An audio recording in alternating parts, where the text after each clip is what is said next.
ងក្រែងមិនជឿចិត្តចង់ពោលថាស្មោមុខសិតខ្សែតែខ្លាយខ្មាំងសំដីស្ដីមានស្និទ្ធខ្លាយក្រែងមានឆ្អិនមិនអាណិតមិនអាសូរចិនដែលឃ្លៀងគេងគិត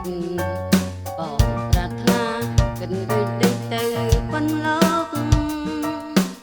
មេតាប្រមងសរៀនសង